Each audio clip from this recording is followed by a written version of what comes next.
let's see. Asmongold reacts to WoW versus Final Fantasy, the World First race.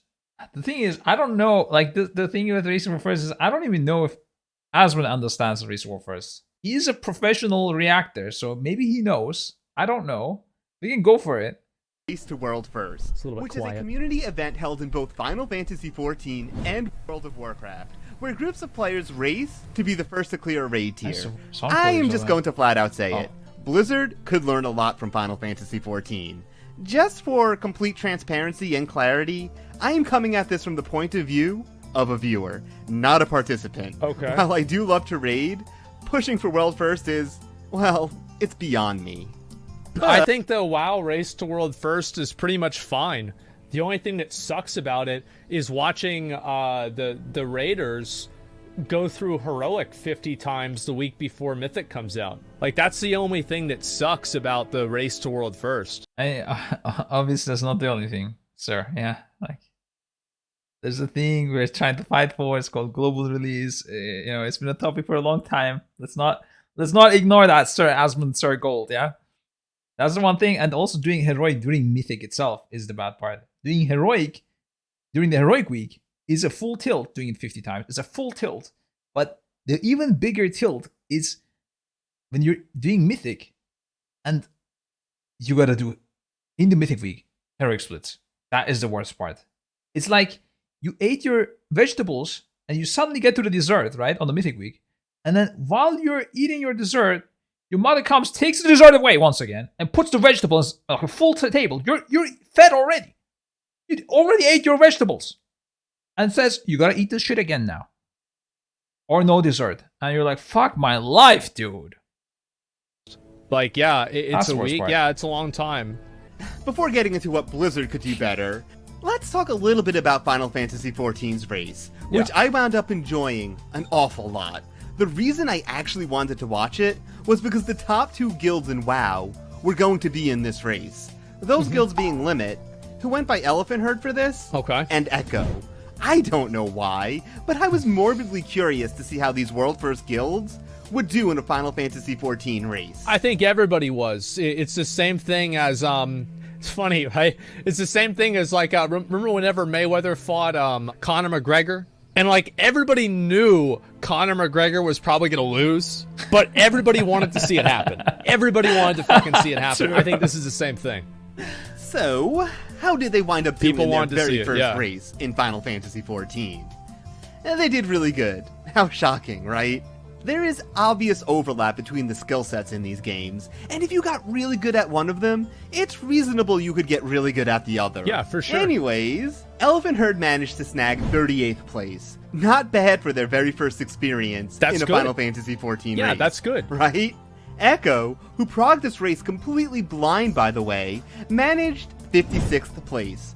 By completely blind, I mean they didn't look at That's really good, because that's insanely fucking good. Because the truth is, like, a lot of the people, if you're not in, like, the top 5 guilds that cleared a boss, you probably have the option to watch a video on the boss and then just see what they did.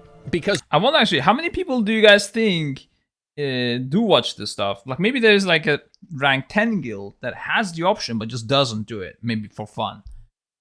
I don't know. In WoW, if we were playing it and we were rank 10, like, we're 100% gonna watch the video. Like, back then when we were progressing and we were not in the top 3 or whatever, we 100%, the moment the video came out, we stopped playing and we went and watched the video. They all do, let's be real, OKG. Some people like to go blind so that they can get better practice. Yeah, I agree. I think Gelato Squid is agree. Like, I think what we did was the best practice you can do for figuring out the stuff. That's why we did that. Our goal was not to be the best in this current tier. Our goal is to be eventually number 1 or compete for number 1 at least. Yeah, I would love to know, like, in top 50, how many people are going for it. You know, did we lose to people that are fully blind other than, you know, the top 5 or is it top 10 or, you know? Is what a lot of the guilds did. This is like the etiquette for like years in Race to World First, is that they wouldn't release the video until like 2 or 3 or 4 guilds killed the boss. But after that, like, if you're in even like the 10th guild in the world, you're able to watch the world first kill and see how they did it. Streams that were more usually it was top 5 in WoW, by the way. The only time we changed it was on Imperator Margok method might have changed. I'm not sure. No, I think it was still top 5. On Kill Jaden, we definitely did not wait anymore. I think we waited only for Exorsus because the time was so long in between. It would have been like, nobody would have cared at that point about the video. It took so long to progress. But yeah, it usually was top 5. Hellia? Did we release Hellia earlier? I don't know. More progress. Sure. I do wonder how well Echo and Elephant Herd will do if they decide to participate in the next race, since I'd imagine this race was a bit of a learning experience. Now, when it comes to who won the race, the Team TPS, or Thoughts Per Second, took the world first, and was almost 2 hours ahead of their nearest competition. That's looked through past races. Well, like, these are the guys that won Alexander, right? I mean, this is the, I mean, like, these guys, the thing is, like, to a certain degree, I don't really know if, like, Final Fantasy has as much, competition in rating as WoW does. It's kind of hard for me to say, but like my perception of this as somebody who's just like an observer is that the competition for WoW rating is like much more extreme because it's been going on for so long, and also there's like money behind it. Like TPS isn't really sponsored by anything or anything like that, so like that's a big factor. TPS is and this is the most insane part. Even though this scene is not as competitive as it could be, there's no prize money. There's no, I mean, WoW there's neither, but there's no sponsors, no money in it. People don't do this as their jobs, and it's you know, they have a lot of chill time in between. Despite that, they are so fucking good. I have no idea how we're gonna beat these guys, but we're gonna try. Yeah. This is relatively new, entering the races in 5.1. which released a little bit over 2 years ago. They dominated that race, with about a 13-hour lead on the kill. Yeah, I remember whenever this happened, people thought they were, like, cheating or whatever. Because people told me about, like, this whole story. And like that, there's a lot of people that don't like this this one guy that Rich played with. So it's like Sphia or something like that. People like, they think he's a cheater or some sort of like other weird shit. I don't really know any of that stuff. I mean, to me, like a kill's a kill, right? I mean, it's that simple. Like a kill's a kill. You kill the boss, and it's like, unless you're abusing some kind of crazy bug, then like, you know, it is what it is. And came in third in 5.2, and since then have been getting nothing but first. Yeah. Anyways, what I think would be really cool is if in the next race you had multiple teams at the final boss at the same time. And they're all really... Yeah, he's definitely right. Like, that's what made the Castle Nathria race so good. That's what made the Uldir race so good. That's what made a lot of the different races really good, is whenever you have the same... that like both teams are like neck and neck. That's what really fucking makes things exciting. Like the Castle Nathria one was like the pinnacle of. If only there was a way to go neck to neck, guys. If only there was a way. Maybe something that starts with a G. Glow. I don't know. Maybe we should make something global. I don't know. Just can't come up with it. I have no idea, boys. I don't know what it could be. No idea. Wish we knew. That. And there was other raids that did the same thing. Mythic Jaina, yeah, there's a few other ones. I really like that a lot. Watching Apo and Limit slam their face against Sludgefist was amazing. Yeah, that's true, but like, just the whole race was really good, man. So yeah, it's like whenever you see, you have multiple guilds that are on that last global delayed release, yes. Move everyone Echo to NA easy. Yeah, I love these small... man, I'm not even gonna talk about it. No flame. It creates Today, no flame anymore. Of like uncertainty. And like what really drives viewership a lot and interest is uncertainty. Like if you know what's gonna happen ahead of time, that's why people don't like having things get spoiled, right? Is because it removes the uncertainty. So I think it's a big factor, definitely. Even with uneven reset, yeah. I mean, like the uneven reset for like NA and EU has always been stupid with WoW. Like, I'm not going to defend that because it's not defendable. But all I'm saying is that, like, at the end of it, they were pretty well matched at the very end. Close to the kill, and the winner could literally be the next poll. This is a little bit of a sidetrack, but I have a little bit more support Asmon, sir. The rhythm game, not the memory. And I love competing and playing that game to this day. My point, when there's a tournament and the difference between first and second boils down to a single point, Well, Yeah. that creates insane amounts of hype. I guess it's Oh, yeah, also fun definitely, when 'cause someone you're just waiting for somebody to completely fuck up. dominates and it isn't even close. But what do you all think? Is it more fun when it's really close, or when a team just completely dominates? Anyways, I mentioned earlier that Blizzard could learn a thing or two here. I think there's a certain value of whenever one team just completely big dicks the race. Like this happened True. in ICC. Paragon was the only guild that was able to successfully kill the Lich King on 25-man heroic with the 5% buff. No other guild could do it except Paragon. And the fact that Paragon was like that far and ahead away from everybody else was pretty fucking cool, right? It was awesome. True, I agree. And then like the other example I have for that is back in Diablo 3. Whenever Kriparian and Crippy, they were the only two people in the entire world to clear Inferno Diablo before any nerfs. And there was nobody who was even, like, everybody else was still, like, farming treasure goblins. Like, they weren't even fucking in the same universe as, like, Kriparian and Crippy. And, like, I remember watching whenever they killed Asmodan, and then I recently watched the Diablo kill again for nostalgia, and it was so badass because you were just watching a journey into completely uncharted territory, right? And it's just a completely unknown thing. It was really cool, man. So, like, I do think that in general, like, yeah, definitely, like, having a close race is better. But whenever one team just blows the other team out of the water, that can be cool, too. What I mean is, I think the way that Blizzard goes about releasing their raiding content leads to a less enjoyable race. At least for me. I know plenty of players love it, but these issues diminish that enjoyment for me. They can even trickle down to other raiders. You know, those not in the World First race. Yeah. So, what are these issues? The first issue I want to talk about is the PTR, or Public Test Realm. Yep. Essentially, Blizzard has their players do some QA for them here, where they test a variety of things, including raid encounters. By the way, I did not even consider the fact that there shouldn't be any PTR up until I saw Final Fantasy doing it. Yeah, I don't think that could be a thing. After seeing the light, it now becomes like so stupid. Like, why does it even exist? So confusing. That means before a raid Complexity, has yeah. been officially released, there are players that Already, have not yeah. only seen the encounters, They've done it. but also have direct experience with them. Yeah. This includes on the highest difficulty. Any guild who is at least semi-serious about progression will go to the PTR to test Yeah, out. we used to PTR, like my guild, I mean, I've always been in like a semi-hardcore guild, right?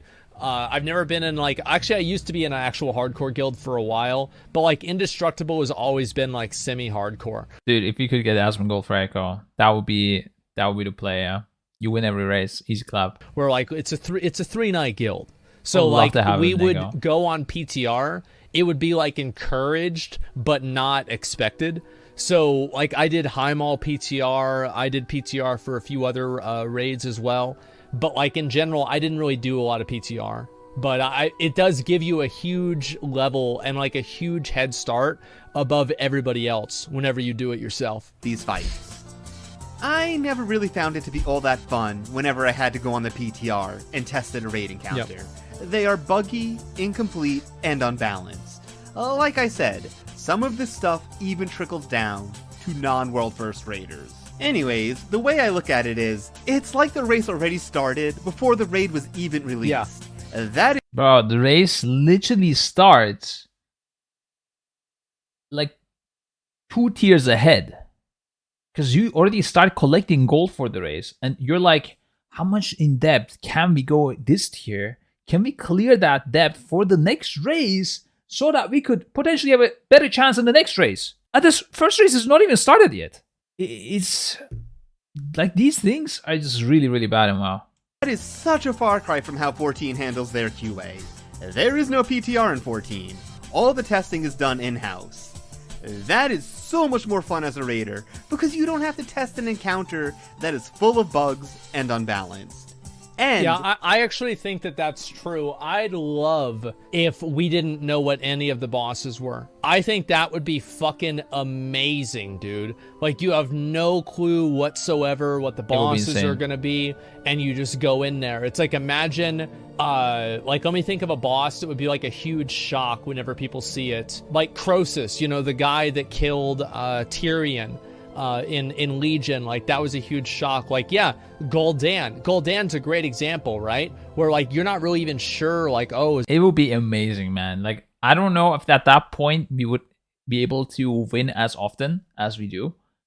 It would be amazing fun, though. Like, crazy fun. Sadly, it will make looking up tactics from streaming quite more powerful, because to a degree it will be RNG who figures out which mechanic first. And having scouts literally scouting streams and getting back with info to you, it would be like a part of the race at that point. Kind of shitty about that part, but if you don't do all of that stuff, if you're just playing for fun, it's incomparable. Like, the amount of fun you're gonna have with no PTR and no dungeon journal. Just remove that shit. Nobody needs dungeon journal. We don't need people to hold our hands playing a game. Like, you know, instead they could make the mechanics a bit easier numbers wise, but harder, or they keep it the same puzzle wise, and then you can play without a journal, and it doesn't become like this 2-month race still. Yeah, was it Gul'dan at the top of the tower? You beat Elisand, and it's like, oh fuck, there's Gul'dan, he's right there. And then, you know, Illidan pops out, you have to fight him. Sindragosa dungeon journal, yeah, well, I don't like the dungeon journal either. Like, in my opinion, I think that a dungeon journal should unlock once the first guild kills it on Mythic. I don't think it should start with the dungeon journal. I do. I think that would make it more interesting. That's an interesting idea. That's a nice addition to complete doing it. I don't know. That would be better for Race War first, because then you wouldn't need that many scouts roaming around.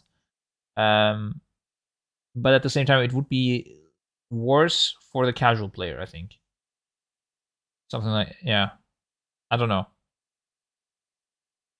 Thunder. The problem is, like, with Raw Den, the boss bugged out because it wasn't tested, and the same thing happened with Sinestra, which also wasn't tested. Both of those bosses bugged out because they weren't tested properly. But to be fair, there's bosses that they did test and they still bugged out. It makes the race more interesting because it is truly blind. Now, I have no idea how viable it would be for World of Warcraft to drop the PTR raid testing. There's no way they're going to do it. In my experience with the game. There's no way. Don't you enjoy planning based on the journal, though? I enjoy the planning. I don't enjoy it that it is because of the journal. I enjoy getting a lead on the race, but if we were on equal footing and we don't have the journal, I would much rather prefer that. Because making a plan from what you see live in the moment, and it's full time pressure, and whoever has, you know, forms the fastest plan wins. That is a lot more fun than who spends the most amount of time before progress and just keeps staring at the journal and trying out stuff. It's just way more fun. It rewards, in the sense, the journal rewards time spent a lot more than intelligence, because you need to be a lot quicker when it's live and you need to figure it out. It puts you technically in a more equal footing, the journal itself, but at the same time, it's a lot more boring. Whenever they don't test a boss in PTR... What did he say here? Now, I have no idea how viable it would be for World of Warcraft to drop the PTR raid testing. There's no way they're going to do it. In my experience with the game, there's no way. Whenever they don't test a boss in PTR enough, they are released in some pretty sorry states. Yeah, you can tell. I mean, they did drop it for the last 3 bosses, so... I mean, they did, literally. But, yeah. The other big thing is that there is no global release in WoW. The patch that has the raid is released on different days, depending on where in the world you are located. This was always the big one for me. How is it a fair race when different regions have to start at different times? Well, the problem is, like, you're comparing apples and oranges, because, like, NA gets the advantage because they get to go first.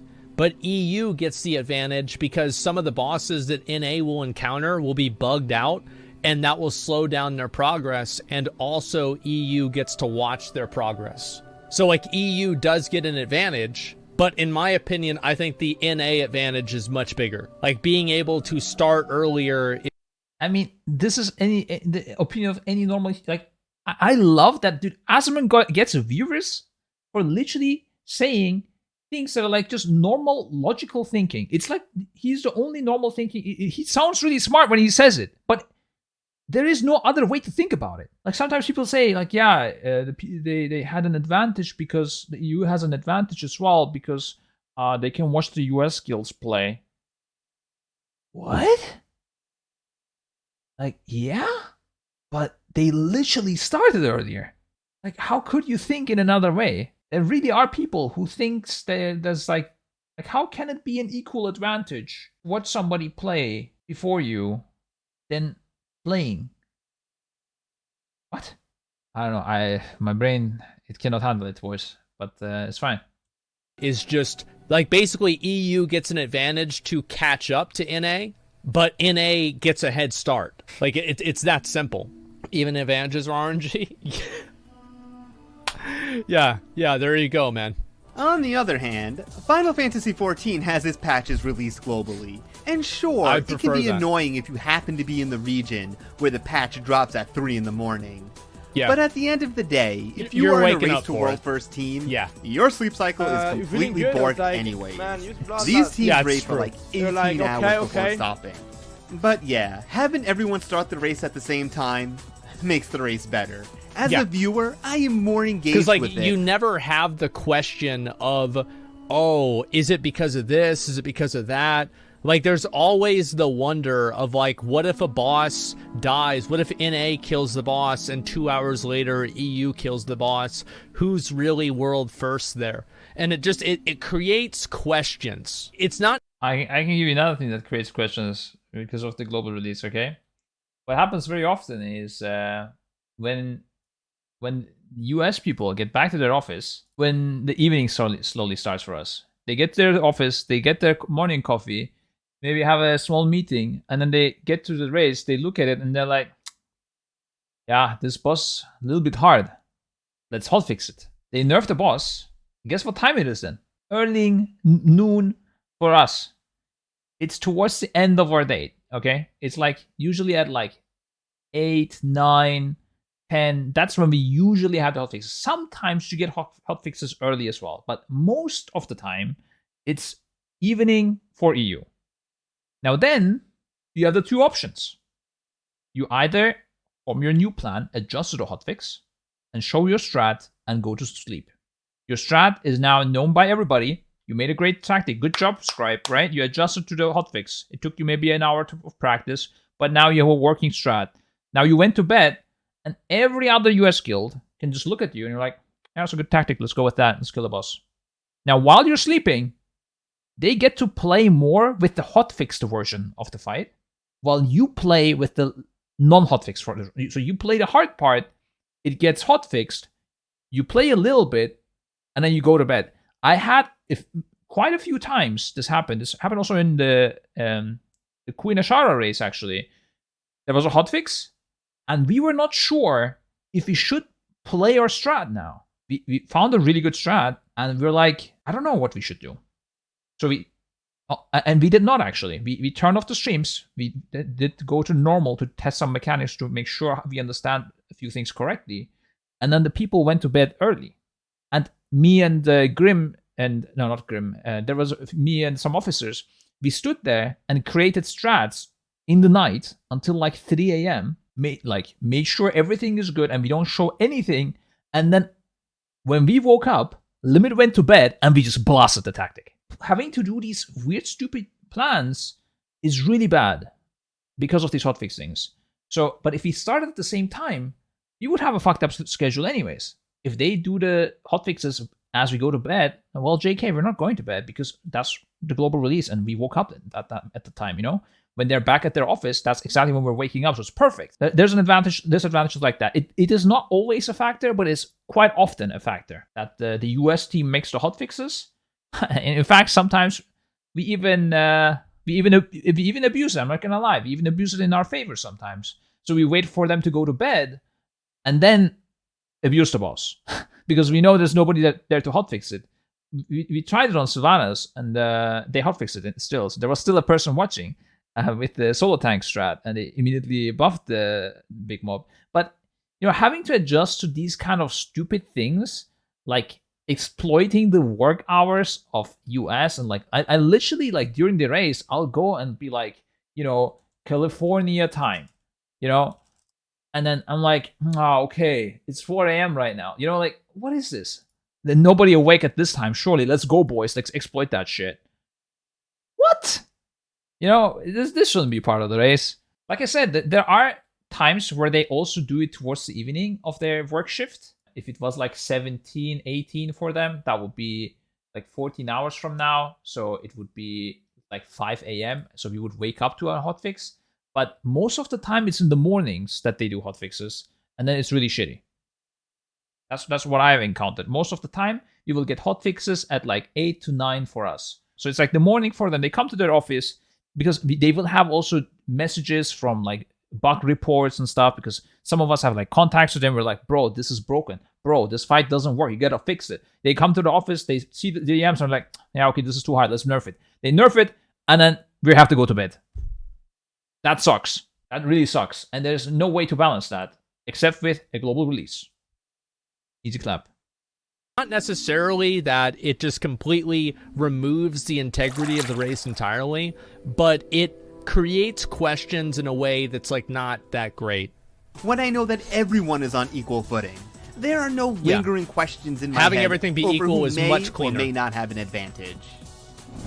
Finally, something. Well, I'll say everything be equal is much cleaner. May not have. Like, this is the stuff I'm talking about, dude. He's just having everything equal is much cleaner. In a race, starting at the same time is better. Like, I love Asmon, and I am so glad that he is not saying some nonsense with the amount of viewers he has. If he would be saying stupid shit, it would tilt me so hard, man. It would be so sad. And it would just be like sad to watch. Like, you would think like, but I'm glad people are just watching logical thinking people. God bless the Sir Gold. Have an advantage. Finally, something that happens way more than it should in World of Warcraft is raid encounters have been released in states where the fights are buggy, overtuned, and even have mechanics that need to get reworked. But what really takes the cake for me here is they do this during the race. Like, okay, imagine coming up with a strategy, spending time on perfecting it. This happened in Tomb of Sargeras. I'm pretty sure it happened in Tomb of Sargeras. Yeah, it's really dumb.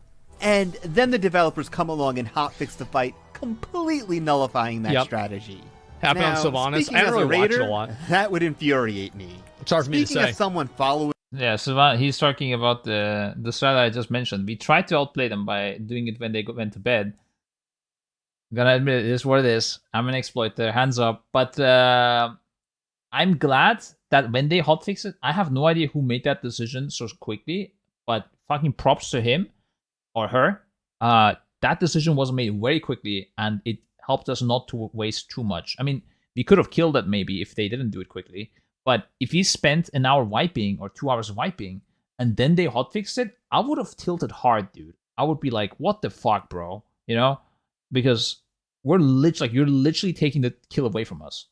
Even the 45%, boys, I was like losing my mind when the boss did not die on 50%. The amount of opinions, the amount of thoughts that crossed my mind at that point. I was like, is Blizzard just trying to sabotage? Like, what is this right now? Because it was really hard to kill it in week 1. It looked unkillable. The only way to kill it, therefore, is week 2. And that means Limit is going to get the kill for free. Because they are going to get to week 2 first and get all the loot first. So it didn't make any sense. Is there footage from the 45%, dude? Just pump, dude. Come on. Come here! Wait, Scash bubble, please. Come on. Please. What? Please.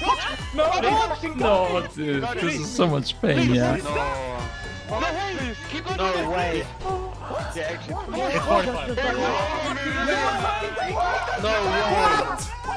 No way. In this moment, all I was thinking about is there's no chance we're gonna kill it this week, and the race is over basically. Like we literally, I thought we lost right here. Russia's reaction. No, she actually dies at 45. Oh, he is shocked. I'm about to cry. Yeah, like that's the difference. Roger was shocked. No fucking way. Like, No. on purpose. What the fuck?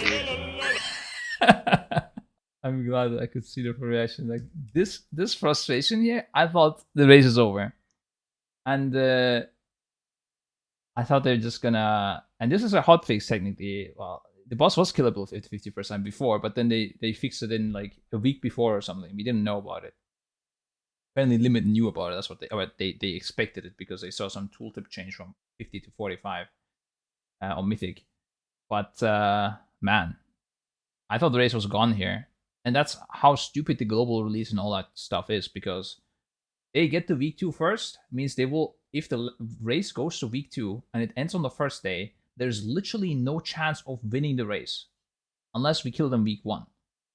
And it doesn't matter if the other team doesn't kill them week 1. It's fine. If we don't kill it, they will just get the win free. Like just so stupid. Yeah, there was some data mine about the tooltip change to 50%. I mean, it doesn't really matter. I think if we knew, it wouldn't change anything. Maybe we would think that it's doable less and could have like changed our strategy to have more DPS earlier or something. But that would be stupid to do because you still don't know for a fact. Maybe it triggers a special phase at 50%. Like, I don't think we would have played any differently. We would just not be crying almost. I don't know how Blizzard does it, you know? Like, they dodge the bullets so hard, it's actually insane. I almost think they're intentionally doing it. I feel like they want to get hit by the bullet, and they want to have like headlines. The race for first was unbalanced because of this, and it just spreads this whole thing about everywhere, like on the media news and stuff like that. And then after that, they come in and like, we will implement global race. They're just waiting for it to happen once. It really feels like that. Maybe I'm wrong, but I really, like, after, you know, playing in Bobby's maze for some time, I feel like that's the kind of shit he is into, you know? Alright, let's count. Doing the race? That would seriously make me question the integrity of the race. Yeah. This happened pretty recently too, on World of I Warcraft. think it's because like WoW, like the devs want the race to last for more than a week. Like it's some sort of like goal of theirs that the boss can't die in the first week, which I think it's just stupid. By the way, just so you guys know, in case you didn't know, on the second week, Limit went to the boss and one-shotted it. That's the amount of difference of gear you get in the weekly reset, which they get a head start on. But hey, at least we can watch the kill and play like them. That's a good advantage too, right? It's not bad. I mean, why base the game? Yeah, why? Like, why is this why is the top 100 players in the world the benchmark that you're using for difficulty? It's just weird. I feel like they've made the raids like just in general, the raids a lot harder in order to appeal to that really, really high percentage. Whereas like if you go back and you look at the like ICC or even you go back, you look like Dragon Soul or I mean, even as recently as like Siege of Orgrimmar, like these raids were really not that hard on release compared to what we get now. I think actually Siege might be a little bit a bad example for that. But like Dragon Soul and what do you call it? And like ICC were not really that bad, man. They didn't need huge nerfs, and like the nerfs that they did get were already planned ahead of time. Spine was hard. Spine was a gimmick. Like you're not gonna fucking get me to say that it was a hard fight. Like that was a gimmick fight, man. It was a fucking gimmick. Last rating tier for its final encounter. One of the team members of Echo, a team that we spoke of before, tweeted, "Okay, this is just sabotage at this point." Because yeah, their strategy was completely nullified. Whatever lead they had was diminished. Listen, the reason for that tweet is also, I'm giving you the background info, is that we thought that was the, like when we saw the 50%, right? We immediately thought it is not killable. This week, it's just not happening. There's no way. So I FF'd on killing it properly and thought we went like, let's think outside the box. And then we went for the solo tank strategy, which will allow us to get some more damage. Solo tank going to one side and just tanking the mob, while we go and have more damage for Sylvana. So we thought of this weird strat, which worked, right? So we were like, there's hope again, boys. We can kill it this reset. And then they took that away as well. And at that point, we were like, okay, like, the race is over, basically. No matter what we do. Like, what next, right? We bring it to 45, they nerf it mid-pull to 44%. Unluck. We bring it to 44, well, 43%. What are you going to do? And week 2 is coming closer by every hour. And there's, like, nothing we can do about it. Imagine the frustration, dude. It is mental, yeah? So that was the reason for that tweet. Like, one hotfix like that is normal, like, it's fine, things like these happen, but like they don't see us exploiting something. And in my opinion, they shouldn't have changed that. I think that's a mistake to change that. I'm glad that they did it fast at least, but still, that should have been definitely left in the game up till some guilds kill it, the race war first ends, and then if they want to change it, like, once it's not a factor, really, once the DPS is not a factor, then they can change it. Sure, go for it, right? It doesn't matter at that point. Whether you kill that extra mob or not, the DPS is not the thing that you're lacking. If you don't like the fight to be a little bit broken, let's say. But it was a brilliant strategy. We spent time coming up with it because the boss was close to unkillable in the first week. And, yeah. They are already outplaying us. Like, let's say it like that. If us and Limit, we were equally good, Limit would have 100% won this race. If we were slightly better than them, again, Limit would have won the race. We had to be much better than them this tier to win. Because they brought it to 45.3% before when they went to bed. 45.3, boys. Yeah? We were 0.3%. I'm actually surprised that they didn't do an all-nighter, personally. They instead went for the morning push. I guess they banked on us fucking it up, which could have happened. We were quite far when we went to bed. It's just stupid. Like at that point, do you really think they're not doing this intentionally? You know what I mean? Like, there's no way. If you wanted a clean race, you would want it to end on the last day or so. I kind of remember this. Now, Final Fantasy XIV has been pretty amazing with the polish of the raid encounters. From what I can understand, they haven't had to change a raid encounter in some time now. They did have their fair share of issues in the past, but it looks like they have been able to learn from their problems and iron those out.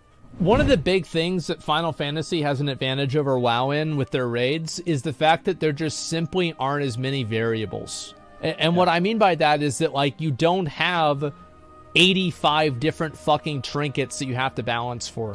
You don't have 500 different talents that you have to balance for, and like all these other types of comps. Like, for example, like Final Fantasy gives you a bonus to like how fast you can get your limit break, and I think it's also a damage bonus too if you have different classes in the raid. So like there's a lot of ways that Final Fantasy has simplified the raiding process for people, and in a way that makes it easier for them to develop it without having as many pitfalls. So, like, yeah, there's a lot of reasons for why this happens. It's hard. Yeah, WoW is a lot harder to balance. You know, before playing... Yeah, but I mean, they're making it intentionally hard for them, I don't know. I guess you can argue it's a design choice, right? They do PTR. It's more complex, but it has PTR. Or it's less complex, but it doesn't have PTR. I prefer the second one. The first one is not as much fun, in my opinion.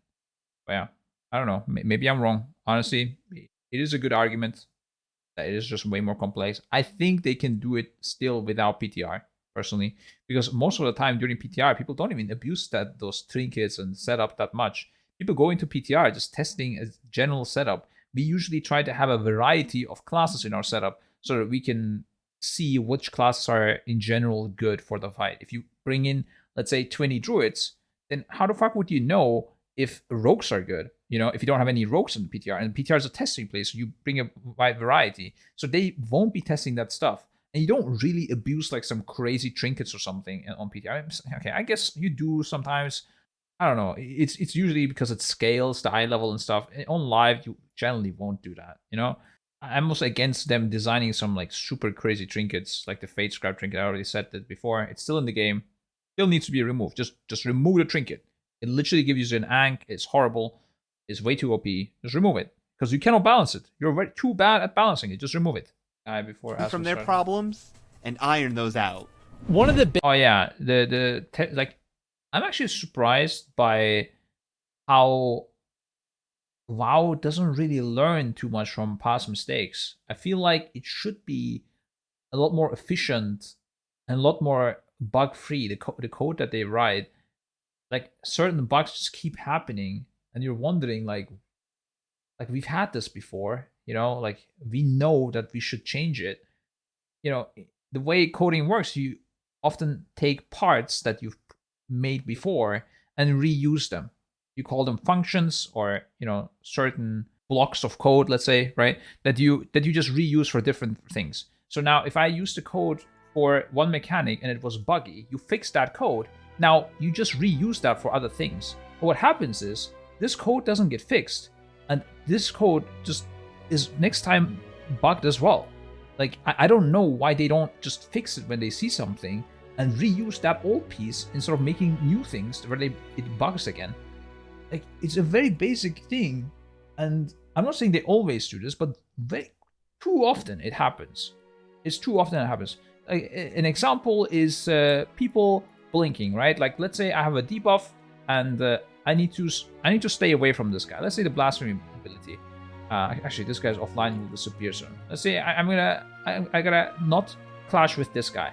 So when I blink over him, what happens on Unad is that I might sometimes blow up, because what happens is they have an NPC or something on me that really quickly follows me, and they have a thing on him that really quickly follows him. If my guy just like sprints to me real quick and just almost ports these steps and doesn't touch him, it's fine. But if he walks sometimes and ports like this, he might hit this guy and blow him up. And this code was bugged on like 2-3 fights, and like we knew about it, everybody knew about it, but it just didn't get fixed. It was still bugged on Silent After, so I have no idea why. Literally an expansion ahead, and it's like it's the same code, bro. Just fix it. Have limit break. And I think it's access for people, and in a way that makes it easier for them to develop it without why this happens. It's hard. Yeah, WoW is a lot harder to balance. You know, before playing Final Fantasy XIV, I used to just think that the way WoW did things was just how things had to be done. It is what it is. You needed a PTR to do QA testing. Raid encounters, they needed to be tuned up and polished after their release. Globally releasing patches, that couldn't work. Now that I know it doesn't have to be this way, I can't help but wonder why it is. If the team behind Final Fantasy XIV can manage these things, then surely the team behind WoW could also manage, right? Anyways, that is all for this video. I hope you are all having an amazing day. Thank you so much for watching. Please consider leaving a like, commenting, and subscribing. Until next time, I'll link it for you guys. His points are good. Yeah, I think the points were fine. I mean, like what he was saying was true. Definitely. Yeah. Why you got paste your? Oh, why'd you paste your stream key? Oh shit, that is my stream key. Damn. Final Fantasy isn't as advanced as WoW. WoW needs player testing. Well, WoW, it's just like what you're comparing is like 15 variables versus 150 variables. So the more variables you have, the higher the chance that you're going to have a weird interaction to occur. Right? It's the same as like time locking. Remember like in time locking, whenever people would have like, oh, this ability's bugged out, or this trinket's a little bit too powerful. It's because you're balancing like 50,000 different trinkets that all work differently. Whereas like Final Fantasy doesn't have as many things like that, and it makes it easier to balance the game. And like each game, like there's advantages to each, right? Is like you have much more uniform experience in Final Fantasy, and you have a lot more freedom in WoW, right? It's kind of like the difference between like Dark Souls 1, Dark Souls 2 maybe, and Sekiro, right? Where like in Sekiro, like the experience that like every player goes in to fight Guardian Ape is going to be basically the same. And compare that to like Dark Souls, where like I don't understand these games. I never played them, but he is right in a sense. I never thought about it. I mean, not never, but didn't think about it that way that too much. That WoW has a bit more complexity, and that's why it requires PTR. again, because we're not abusing these things too much on PTR, I don't think it's a good enough argument. Most of the time you copy your characters and, you know, you can't build, you know, groups, and you don't even know the fight. You wouldn't even know how to exploit it.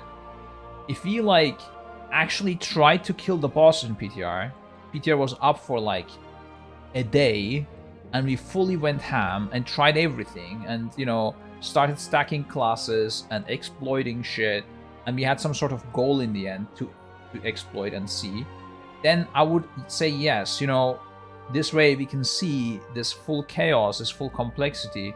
It is required, and we help WoW do this better. But the thing is, nobody does that. Nobody is going in there into PTR tests with like 8 druids and to see if Roar is OP, or testing Kill Jaden with 6 rogues, or Unat with 12 warlocks like we killed it. Like, I don't know if you guys know about this stuff. Like, we used, how many warlocks? We used 10 warlocks in this kill. Basically anybody who was arranged and wasn't essential to the team was a warlock. I mean, we didn't do this on the PTR, you know. If they wanted to, they could have hotfixed this, but we didn't do this on the PTR. How did PTR help, you know, not doing this? It was completely OP having this many warlocks. It was insanely good. Thing is, you know, if they want to test questing and stuff, I mean, I think it's a bad idea as well, but I understand it, right? Like, it's okay. It's not really like this major part of the game. Nobody cares about questing in WoW. Maybe there's like a handful of people, but majority in this game, they play for M+, they play for raiding, they play for PvP. That's it. There's some people that play for pet battles, perhaps. Some people who collect achievements, but for them, it's not really about, you know, how good the quest is designed. It's more about, like, how bug-free or whatever it is, but or like, you know, the shock of how great this quest is. It's way more about completing everything and just doing stuff and just grinding. So I'm okay if they want to test the outside stuff, but the raids, I think it's just a waste testing them. It really is. I can see testing, you know, I can see it being quite valuable, but again, I personally wouldn't do it. I wouldn't even test dungeons. I would rather have a few bugs in the game and then, you know, put some balance patches later than trying to fix the game by releasing it early, basically, for a group of people who are just like weird and just play this game on the bugged version. I don't know. They certainly have the budget to do so. I mean, fuck's sake, man. The company is sold for how much? Was it 70 billion? Like, come on. I mean, I guess there is more, you know, more games and stuff. Of course there is, but like, how much would it take to have a group of people to just test the stuff non-stop? I mean, it wouldn't be that much. I don't believe that it would be a lot.